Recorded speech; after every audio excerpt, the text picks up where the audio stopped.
Hi, hello, welcome to the Daily Tale Buffet, brought to you by Vertex of Abundance. My name is Serene Priestess Abossi. I'll be your oracle today. I was sent to deliberate the findings for the transiting moon into Sagittarius. It's a little bit of housekeeping where you have other viewing options. Thank you for making us one of yours. Vertex of Abundance is a galactic temple of ascension, delivering sacred messages from behind the veil. We want to thank you for bearing with us while we work out the kinks in the broadcast style. There's been some changes, there's been some shifts. And also, this is a precarious corridor and time that we're moving through. And there's just some topics that have been broached that are activating. They're incendiary. They may bring up some feelings. So if you're still here with us, thank you for being with us.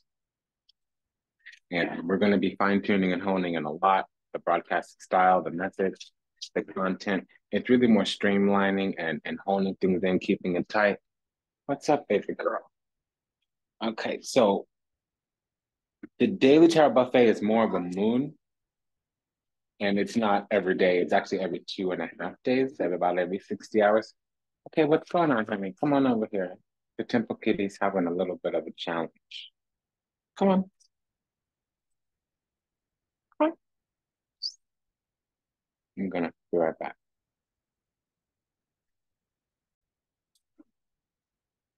Okay, we're back. What I was saying before is, things have been a little bit sloppy, and it's better to just get the content out there.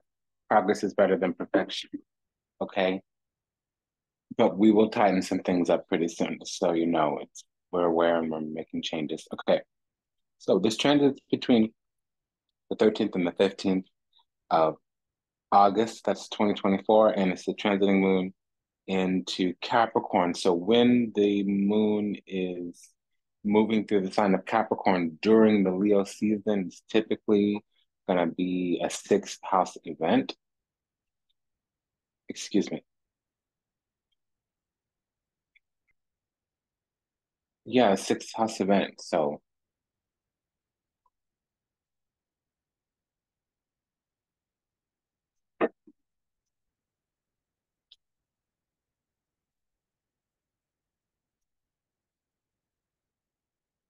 that talks about karmic debt. And we have nine. That's the most I've seen before. 9 transits. The moon is going to be trining Pluto, squaring Mercury, squaring Venus, opposing Jupiter, opposing Mars, squaring Saturn, trining the Sun, squaring Neptune, and trining Mercury. So, oh, it moves a lot. There's just a lot of activations. So these two oppositions with Mars and with Jupiter, that's going to be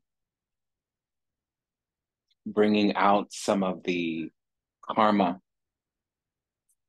So it's going to be positive karma, dharma, as we call with Jupiter, and then it's going to be kind of karma, but negative dharma, which is karma. It's more of a lesson, and things are going to get a little bit heightened.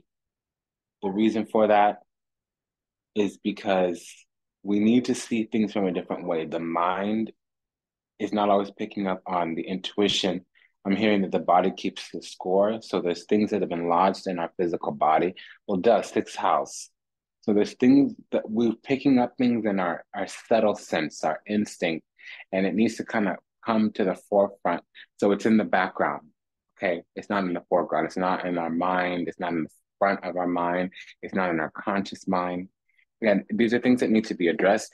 Typically, they're from hidden enemies or hidden elements that are contraindicative, which means contraindicators are things that if you see them, it means something's not happening, or if you don't see them, it means something is happening. Okay.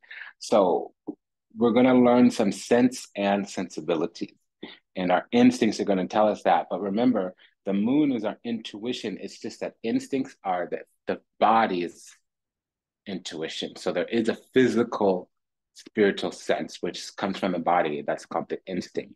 That's the intelligence of the physical body. And the sixth house does rule day-to-day repetitive routines. It deals with hidden enemies. It deals with karmic debts. It also deals with health challenges, oftentimes health challenges that can be taken care of through small prescriptions, meaning a simple remedy. It's not chronic. It's not terminal like the eighth house will be.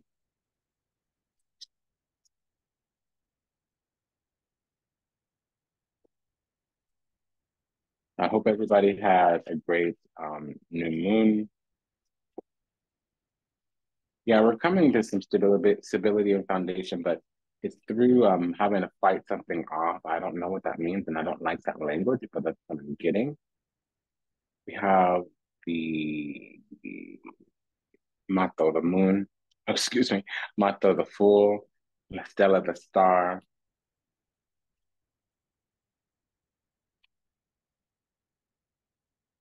I'm hearing that sitting on the dock of the bay, watching time.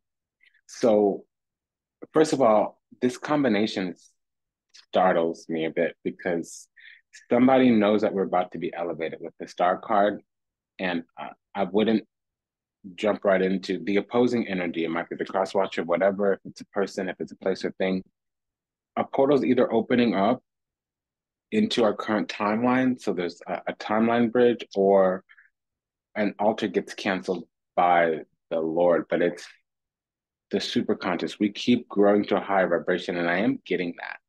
I'm getting that we're outpacing the problems that we're incurring. Now, problems are not always because they're being created by external energies. And I would negate that, but it is a true statement. So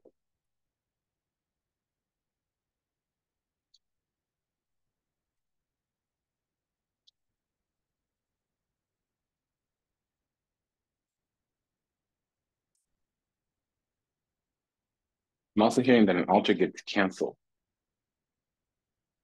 but it's a new altar with this full card here. So this is a root or candle magic. It's something that's charged, like a crystal grid or several candles burning. Because we're getting exalted, elevated, or our vibrations getting so high, we've reached some kind of eternal, immortal place, at least where we're a pure, bright, blissful soul.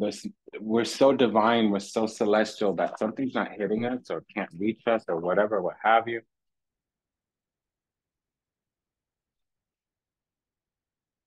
So something can't be blocked, and there's somebody out there that feels some kind of way about it.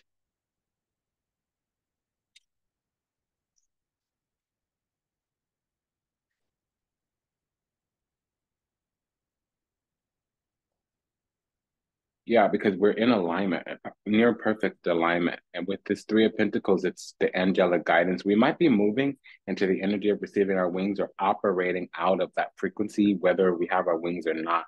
We don't need to with this because we're that pure, bright, blissful, blissful soul. We're guided by sight, not by faith, with the star card, Two of Cups. We're having our steps guided by the universe. So we're in alignment with the greater plan, the grand orchestration, either our higher self, our future self. We're working within that holy grail. So we're coming into that energy of the eternal immortal soul. Grant me a moment.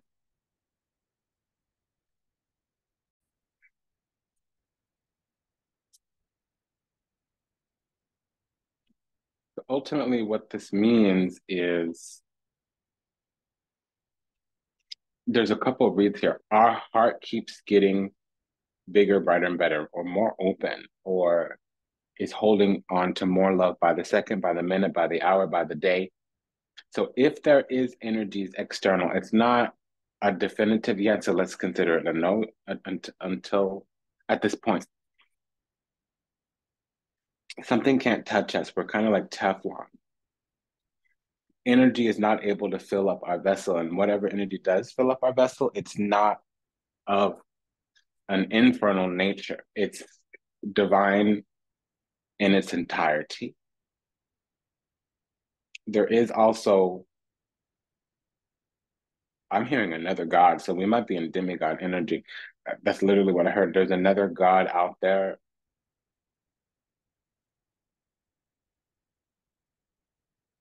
Yeah, because this is the this energy, you petition the Lord to get clearance to do something. And the response when a petition was made was why.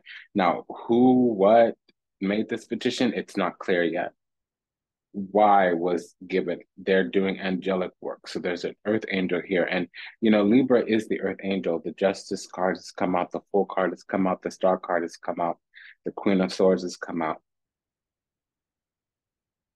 Somebody could be a Libra moon, a Libra south node.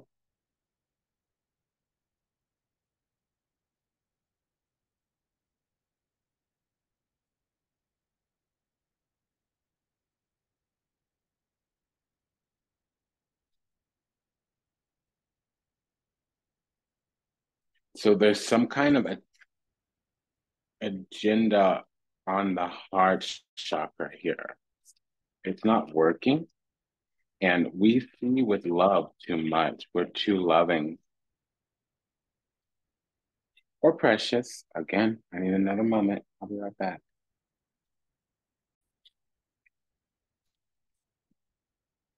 And then I see that some actions are taken on our part, which expand our heart even more, and then we get a seal of protection. So it's like an extra dose of protection comes through.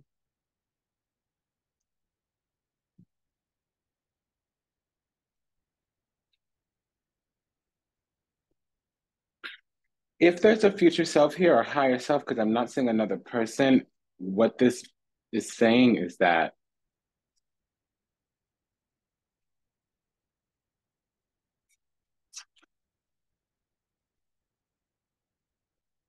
we're going to manifest something out of our good nature, out of our good heart, literally the unconditional love that we give and receive, manifest something. And there's a quarantine put here, but also somebody might have their Jupiter in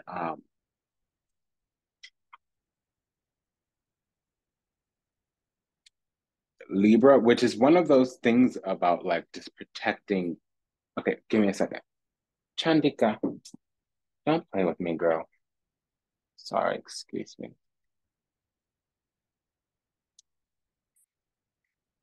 When Jupiter is in Libra, it's like a shield of protection. It's literally like, okay, so there's a lot of mythology here. It's the celestial architect, Aryaman, if you understand the Hindu mythology, but it's literally like heavenly weapons, things made out of not materials you don't find upon the earth. Or it's just like a lock put in place. It's like, how like you can put a PIN code on your credit report, or you can freeze certain things, or whatever, like even like freeze your bank account, or by choice, not what the treasury comes through, or like freeze your debit card, or like put a freeze on your credit report, or okay. It's like that. That's what Libra and Jupiter and Libra means, that we have it here. So somebody may have the Jupiter and Libra. It's kind of disadvantageous, meaning you only get blessings if things are in supreme alignment. You can't go off course at all. Because that's one great thing about Jupiter is you can kind of fail into success. You can learn the hard way, the school of hard knocks. You eventually get the lesson, not with Jupiter and Libra. Things have to be perfect and in alignment. And that's the purpose of Jupiter and Libra. It keeps things in alignment. So something has come into alignment and it's nearly unshakable. I mean, I haven't seen the mechanisms to shake it. Oh, wait.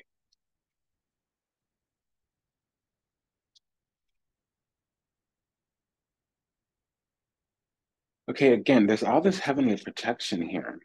Seven of Wands, the Four of Swords with the Justice card. Four of Swords on its own wouldn't be protection. It would be healing from trauma. But with the Justice card, it would be heavenly protection, especially with the Seven of Swords, especially with this Ace of Pentacles. It's confirmed by the Ace of Cups. There's this Prince of Swords on its own. It could kind of be negative, but with the combined energy here, it's really talking about heavenly protection. And then Seven of Swords. So we need to come into this truth of who we are. I feel like we have some kind of Jesus lineage, or we have a duty obligation on our life. We made an agreement coming into this world, and things are locked into place until we get it. We get what this agreement is. We might even be in some type of spiritual quarantine here.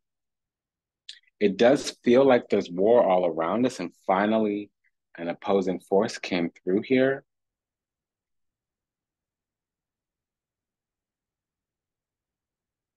Some higher level entity, it might not be positive, comes through to try to manipulate us in some way, lure us in some kind of way, but we're frozen in place. There's going to be zero budging. And in fact, we have I got Uriel to my left and Michael to my right side. Yeah, in the circle of fire. Okay, so we're protected. And there's a double seven, so that's a trigger warning. Alert has gone off, and the pages would be the ones sending and receiving. So they ran it up the flagpole. Something from the infernal kingdom, the underworld.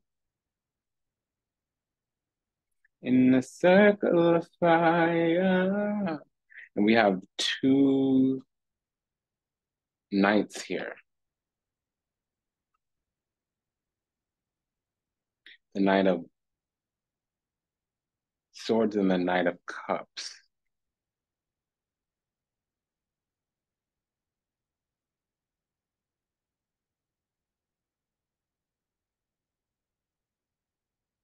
Okay, so something of a supreme authority comes through here.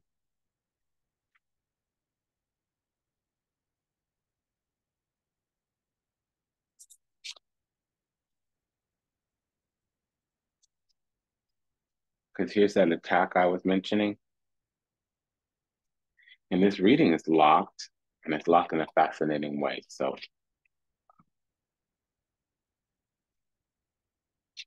I don't necessarily know what to say.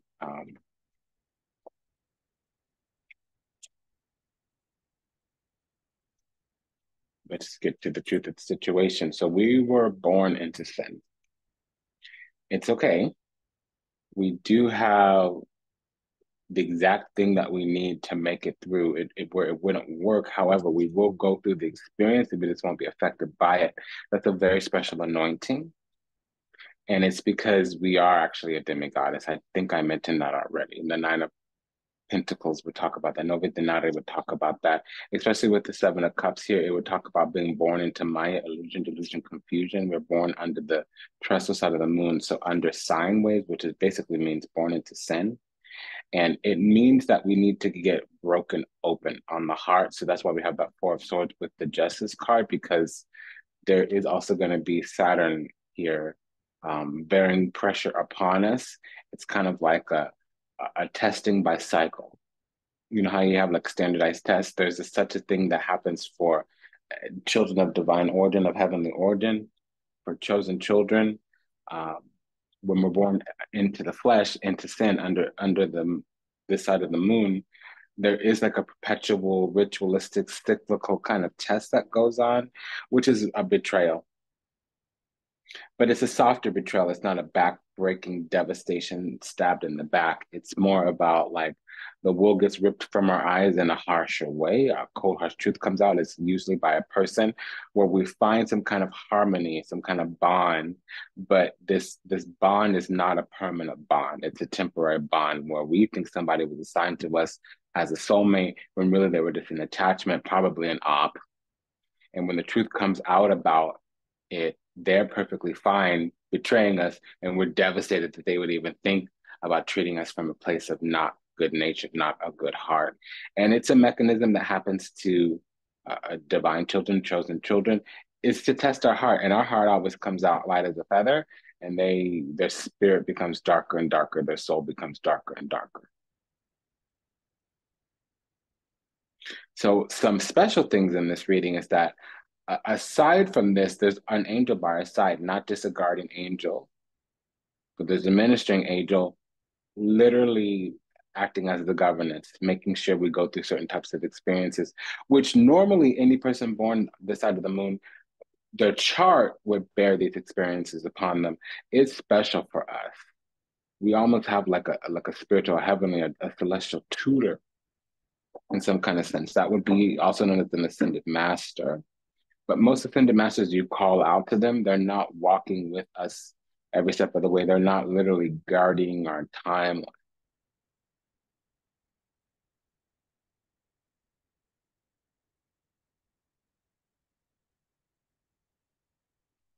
And then we have two sixes here. So that's a grant, a reward, a gift, a blessing. And then we have triple sevens out here. So this is, we're starting to see the signs. We're starting to recognize patterns too.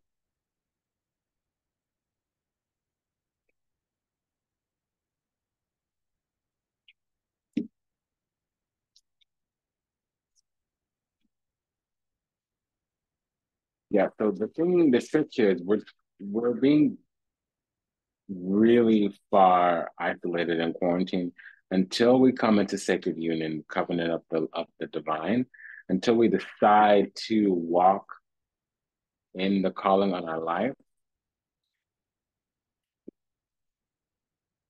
And things are actually holding from us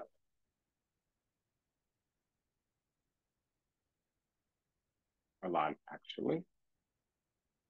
But we still need to go through all these experiences. It's very indicative of the sixth house. It's literally a karmic debt or something where you have to versus want to. Because we're surrounded by enemies, and some enemies have made it through the gate. And really, what they're doing is lulling us to sleep with joy, friendliness, interaction. They want to yoke themselves to us because we have blessings in the future because of the anointing on our life. See, pink is like it's a witch that was born that way instead of having to go into the spirit realm and make that agreement. So that's a healer versus a witch, to be honest.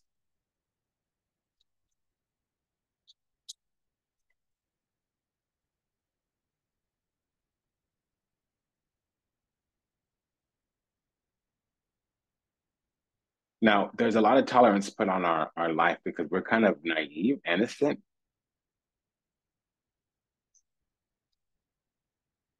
but there's powers that be that are trying to ensnare and entrap us. They want to breathe darkness into our life so that we dishonor, dilute this covenant that we're under. I don't think it's happening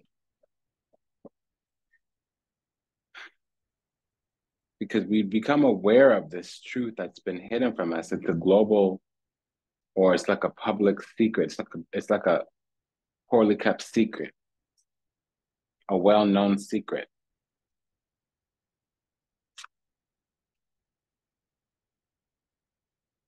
So a lot of frenemies around.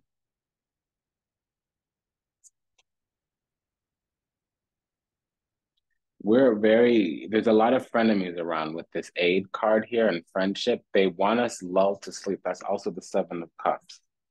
They kind of want us trapped in illusion, daydreaming, rose-colored glasses, pie in the sky. And oftentimes that's how we're going to seem to people that are not on the up and up, especially with their heart. We're going to seem a little loosey-goosey because our good heart, our innocent nature, to an abuser, to a toxic person, to somebody without a good heart, we just look like a marker. We look stupid. But to other good-hearted, good-natured people, we look very, not really righteous, but on the side of good. Does that make sense? For instance, somebody that always rescues every puppy that they see that can't even hurt a fly, that will literally spend half an hour trying to let the hummingbird that got in out the house because you can't catch a hummingbird. It's really, really hard. That kind of, someone who goes out of their way, who will stop the car inside the road and be late to work just to help an injured animal. That kind of heart, that will stop their car and help an old lady across the street, that kind of energy. there are people out there that look at that kind of person as an easy mark. Does that make sense? So those people, they're not going to see our true nature. Their eyes are going to be covered. And really, honestly, we get given a long time to not see how sinister, evil, and wicked people can be. And the test is to see if our heart goes dark when we do get a glimpse to the depths of humanity. The heights of humanity is really good and pure, but the depths of humanity is really evil, sinister, and wicked. And we need the duality, the dichotomy.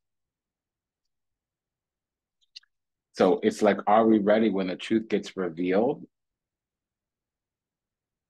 Because either we're going to be built in the fire or we're going to turn away from God. So that's the secret here.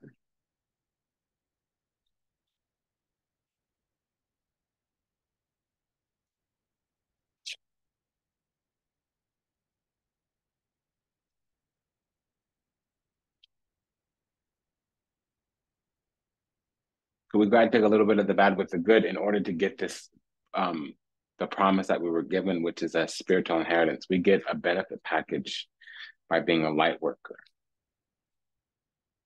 But you see, that means we have a ministry. We probably have to take on godchildren or something of that nature. Yeah, and see, the thing is, we're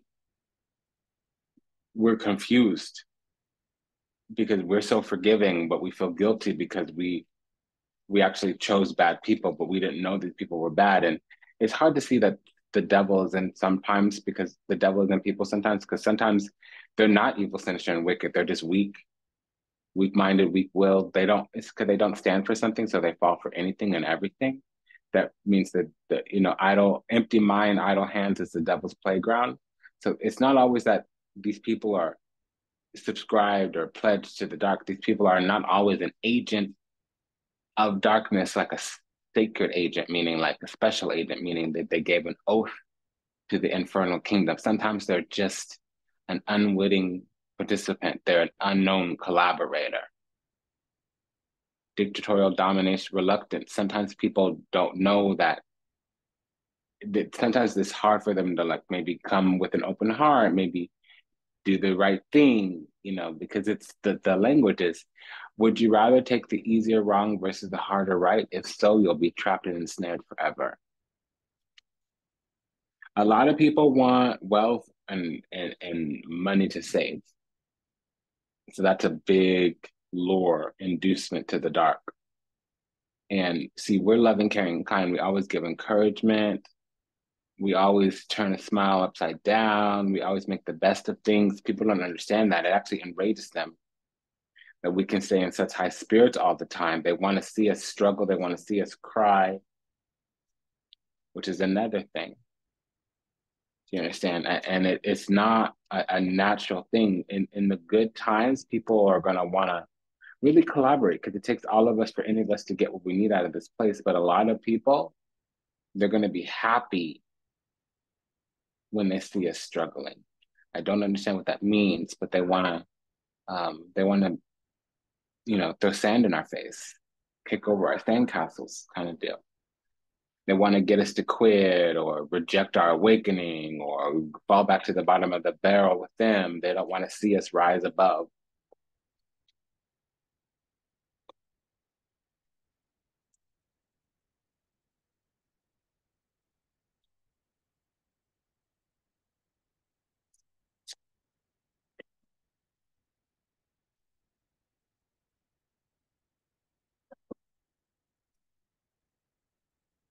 Okay, but some of these people are going to be damned to hell. So maybe we are dealing with hellions.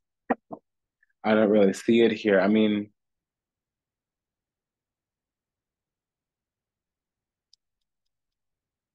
we don't have the Page of Swords.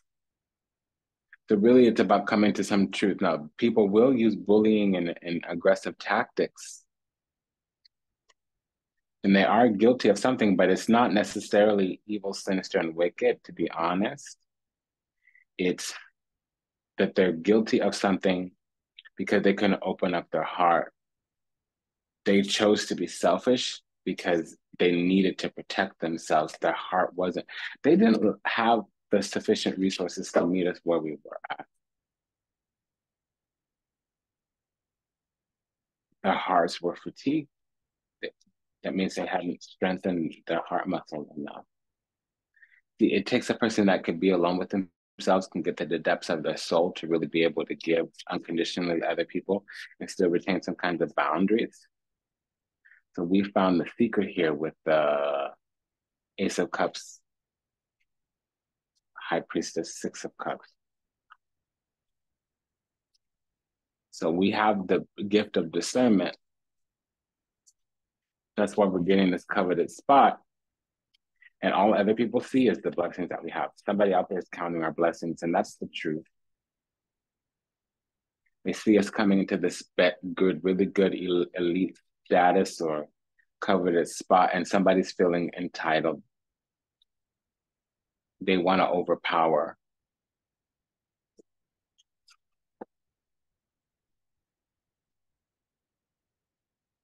Now, these could be just random people, or it could be an enemy inside the gate, because that's both of those statements are true.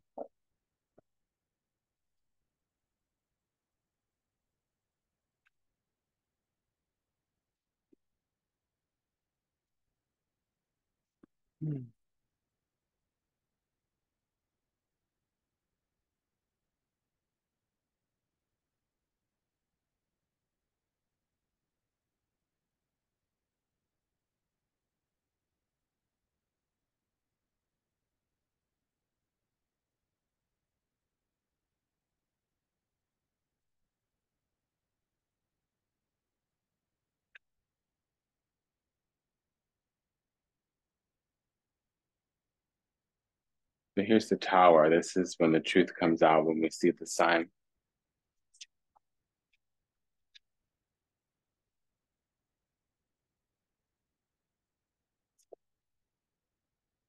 Yeah, when we get set down on the throne, when we win our spot, then they become overwhelmed. There's a lot of strong feelings here. They're going to feel like they earned it. And really, the cold hard truth is they don't have an open heart. Their hearts are not clean and pure. Most people don't have a clean heart. That's the secret here for us to learn. It's going to be a very difficult lesson for us. So we're going to need to serve people that don't have an open heart. And the thing is that we're going to become more blessed. But it's something needs to be protected because it's special. And a lot of people are going to look to us to love on them, to nurture them, to care for them, and give them kindness when they don't have the wherewithal to return it. And that's a real gift when you give freely to somebody knowing that they have no way of reciprocating. This was actually a relatively short read, so I'm going to pull just one more card. It's the connected and protected.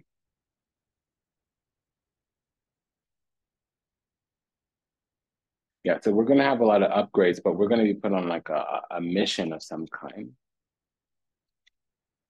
Yeah, because a lot of people's hearts are frozen and we can bloom where we're planted, but we're going to serve mostly as an example. A lot of people, so the karmic agreement, the duties and obligations on our life, and this is as a tale as old as time, Jesus is the one we know about, is that we're going to have to be that example, kind of like a Jesus life. We've got to be ridiculed in front of people and not lose our open heart. So as people know it's possible. We're going to be using it as an example of God's glory, is what I'm getting. Because we are going to be targeted energetically, and we are going to go through the storms, and we've just got to pour out our open heart consistently and freely. It's easier said than done. But there's going to be a lot of death threats. People, they're not going to make those death threats outright, but they're going to try to kill things for us, to see us cry, to see us suffer, really to test us. They want to see if we're really as goody two-shoes as we appear to them. And it's because they're unhealed, unawakened. Some of them are energy vampires. We're going to be energetically targeted, or they're going to see what it is. It says energy vampire. They're going to see what it is that they're going to try to pull at loose threads. They're going to see if there's any open doors or chinks in the armor. Ooh, that card flew out.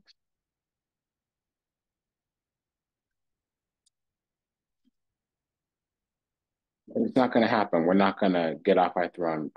Our crown's not going to become crooked. But there's more people with ulterior motives, Seven of Swords here, than straightforward. And that's part of the sixth house. There's some kind of karmic debt there. Yeah, so we have to walk the earth around most people that are enemies, and a lot of our enemies are going to be hidden, and we still need to mess with them anyways until we know definitively that they're unsafe. So there's something else that we need to hold on to because that seems crazy. That seems terrifying. It's like, would you want to swim in the swamp when you know it's full of alligators? No. Would you want to reach your hand in a dark crevice knowing that there's critters in there? No. Would you want to walk the jungle at night knowing that there's tigers lurking? No. Would you want to crawl under your house in the crawl space knowing that there's spiders and snakes down there? No. Would you want to go to the club knowing that 4 out of 5 people there are toxic malignants or toxic malevolent or toxic malicious or at least closed-hearted, self-absorbed, self-obsessed? No. But that's the thing. When you're a star, when you're a bright flame, you attract moths. So 4 out of 5 people are not going to be safe for us, and we've got to be out there anyways as an example for the light. And that's actually going to give us a spiritual recovery. It's been an honor and a pleasure to serve today. Thank you for allowing me the privilege to do so.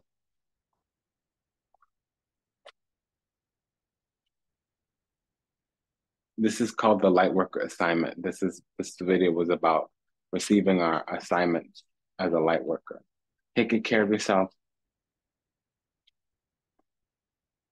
Until we meet again, until we read again. Namaste, Dandava, and Smash that like button. Don't forget to subscribe. Bye-bye.